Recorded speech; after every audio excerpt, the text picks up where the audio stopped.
But these documents, stuffing them in his drawers, stashing them in crumpled boxes.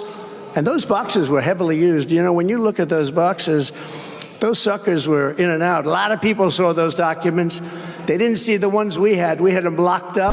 Trump stored boxes with classified documents all over the place in Mar-a-Lago, frankly. The ballroom, his bedroom, even a bathroom and a shower.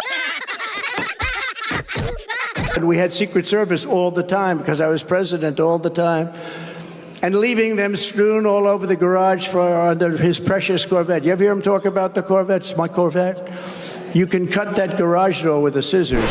You can take up scissors and just go like this. We have to win in November, or we're not going to have Pennsylvania. They'll change the name. They're going to change the name of Pennsylvania. What on earth are you talking about? What the fuck is wrong with you? What the fuck is wrong with you? He's batshit crazy. How about all over the country, they're taking the name of George Washington off high schools and other things. That's one even I thought was safe. Abraham Lincoln and George Washington, their names are now endangered. You gotta be shitting me. That's the dumbest thing I've ever heard in my life. What's up, guys? Boston Brian here from the MeidasTouch Network. And in Donald Trump's recent appearances, he's had both his usual moments of incredible stupidity, for example, the comment in which he tells everybody that the Democrats are trying to change the name of Pennsylvania, and also his moments of incredible recklessness. But in Conway, South Carolina over the weekend, I think Donald Trump finally crossed that line, and that's a line there is no coming back from. And am I crazy, or was Donald Trump at his speech in Pennsylvania doing his best Yogurt from Spaceballs impression? And if you don't know who Yogurt from Spaceballs is, it's me.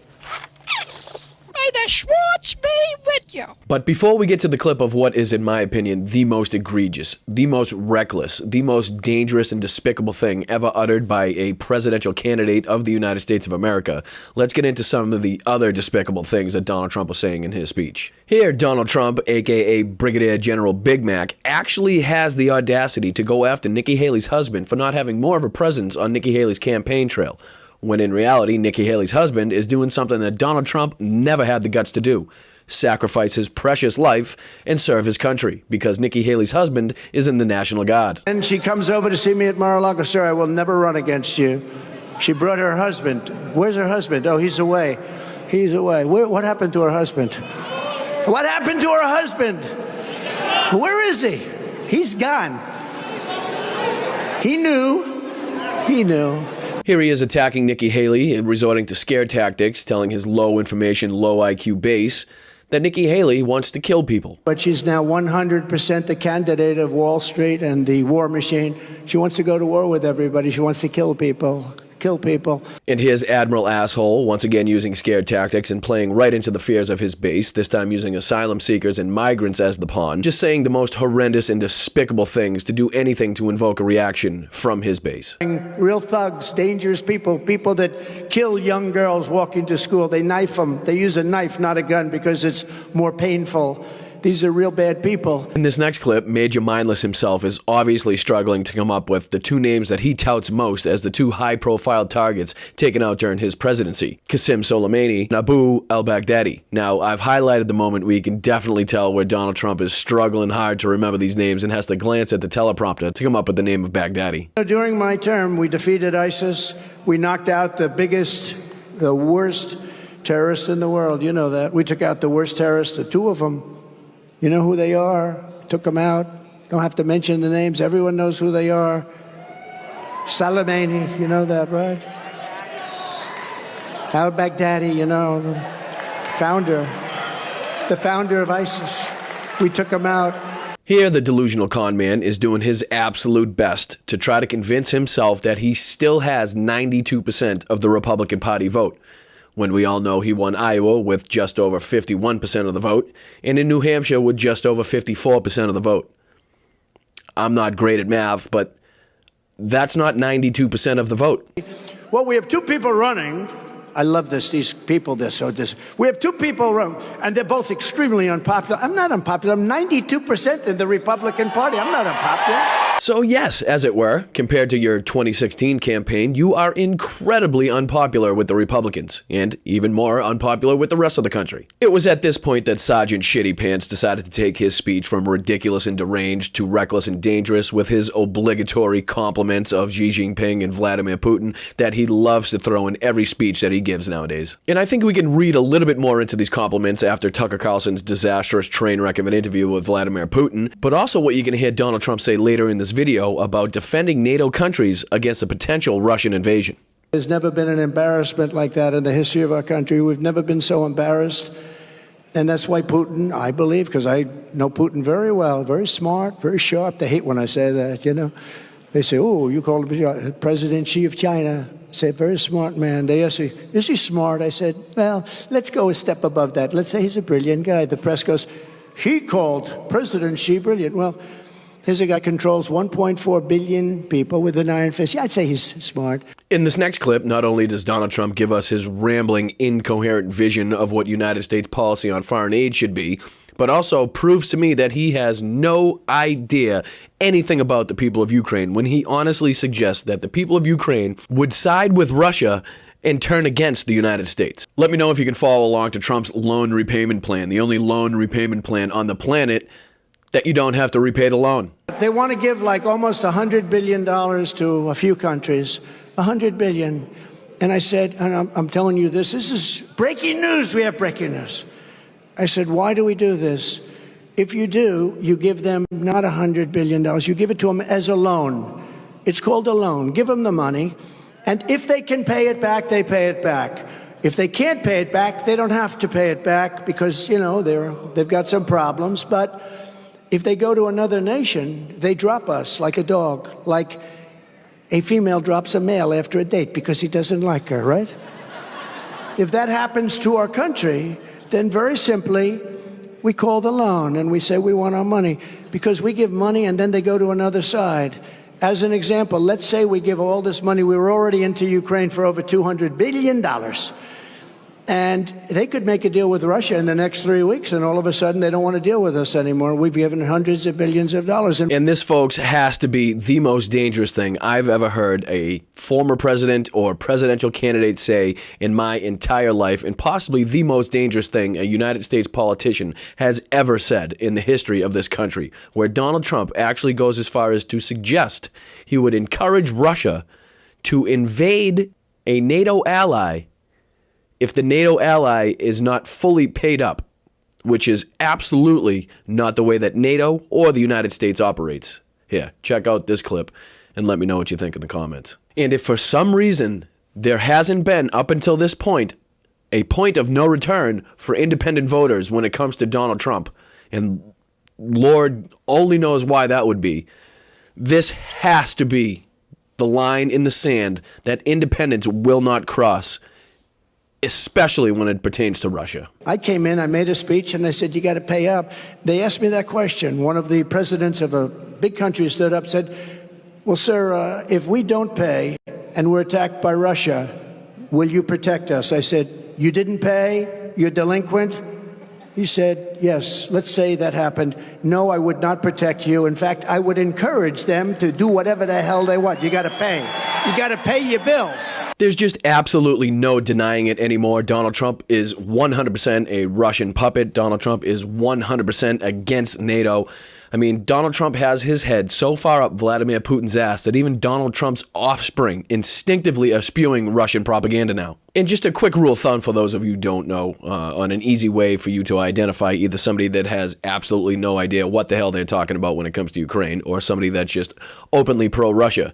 It's when they call it the Ukraine, which is basically telling you that they recognize that as a province of Russia, or they've heard other people call it that, and the people that they're listening to are pro-Russian. At the end of this clip, Donald Trump Jr. is blatantly saying the quiet part out loud, telling you exactly how he and his father would end this war in 24 hours, and the only way they're going to do that is by cutting the funding off, going to Ukraine, and then suing for peace, giving Putin everything he wants, all the territory he could possibly get his hands on, and probably more. And that's just something that the United States, the NATO allies, and the rest of the world are just not ready to see happen. Here is roughly 1 minute of Don Jr. spewing enough Russian propaganda to make Putin blush and the Kremlin cringe. Mitch McConnell and the Senate are making it clear that their top priority is making sure that billions and billions of dollars get delivered to Vladimir Zelensky and the Ukraine.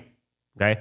McConnell and his Rhino allies and Democrats are right now pushing through a foreign aid package bill that will provide $15 billion more in Ukraine aid. It's not just that it's bad because it furthers an endless war, a war that they've articulated no clear goal, a war that will keep going, sending poor young guys over there on both sides to die for no purpose other than to enrich the military-industrial complex and a couple new Ukrainian oligarch billionaires. They're doing this to try to prevent my father from being able to easily make peace. We all understand that the second he gets to the table, he can end this. If you pull the money away, if you make stopping the endless flow of stupid money with no accountability, no checks and balances, nothing, an impeachable offense, they know they can keep their war going. And unfortunately, this anti-American, anti-NATO, pro-Soviet Union, pro-Russian rhetoric is nothing new for the Trump family, as we've seen the reports and the news articles depicting Donald Trump's trip to the Soviet Union in the late 80s, where he intended to build a Trump Tower across from the Kremlin. And just as the anti-NATO, pro-Russian rhetoric for the Trump family isn't anything new, neither is the Putin ass-kissing. Here's Donald Trump in 2014 actually praising Vladimir Putin for his invasion of the Crimea, and actually with even more anti-American rhetoric, demeaning and degrading the American president at the time, Barack Obama. All right, last name, Vladimir Putin. Well, he's done an amazing job of taking the mantle, and he's taken it away from the president. And you look at what he's doing, and so smart. When you see the riots in a country because they're hurting the Russians, okay, we'll go and take it over. And he's really going step by step by step, and you have to give him a lot of credit. Interestingly, on the Miss Universe pageant, we just left Moscow. He could not have been nicer. He was so nice and so everything. But you have to give him credit that what he's doing for that country in terms of their world prestige is very strong. Last thought, who's the better leader, President Obama or President Putin? Well, it's not even a contest at this point. Now, Obama can maybe come back and maybe something happens, but so far he has played Obama like a fiddle. This is nothing new for this despicable family. They have had no problem for many years praising murderous dictators all over the globe, and in particular this murderous dictator, Vladimir Putin, who has been known widely for killing his political opponents, who has been known widely for having people thrown out of windows, blown up in cars, poisoned. I mean, this is the guy that came to power and started a war in Chechnya by bombing his own civilian population. Bombings that killed several hundred people in his country. Bombings that were then used as false flags to justify the war in Chechnya. Bombings that Vladimir Putin and the FSB obstructed investigations into to figure out the cause of. The man is an ex-KGB agent who knows how to manipulate the system, who knows how to manipulate people. And Donald Trump is just dumb enough to be that guy that wants to be manipulated, who thinks he is actually being used because they like him, because he has something to offer, when in reality, he's just the useful idiot they are using to get everything they want. Luckily, Doc Brandon had heard about Donald Trump's comments and wasn't going to let that shit slide. Here he is, calling Donald Trump out and reassuring our allies about the United States commitment to defend and uphold democracy wherever we need to do it. For as long as I'm president, if Putin attacks a NATO ally, the United States will defend every inch of NATO territory. Let me close with this. You've heard me say this before. Our nation stands at an inflection point in history, where the decisions we make now are going to determine the course of our future for decades to come. This is one of those moments.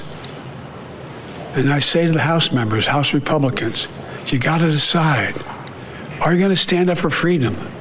Or are you going to side with terror and tyranny? You're going to stand with Ukraine, you're going to stand with Putin. Will we stand with America or with Trump? So folks, I promise you I'm not blowing smoke. I promise you I am not being hyperbolic when I say this is by far the most important time for you guys to call this stuff out. For you to call it out on social media. For you to call it out at the dinner table. For you to call it out at work. for you to call this out wherever you see it.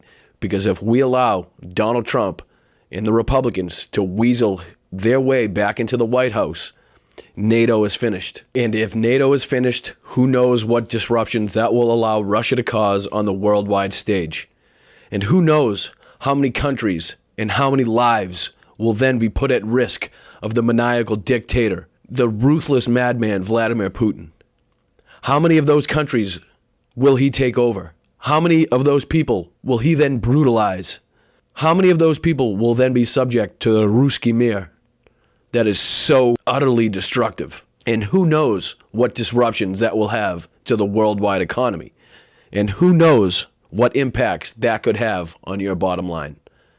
So please, guys, if you like what you're seeing, if you like what you're hearing, if you like the content, please hit the like button. Please feel free to subscribe. It's free. If you want to check more out on patreon.com/MeidasTouch, you can feel free to do that.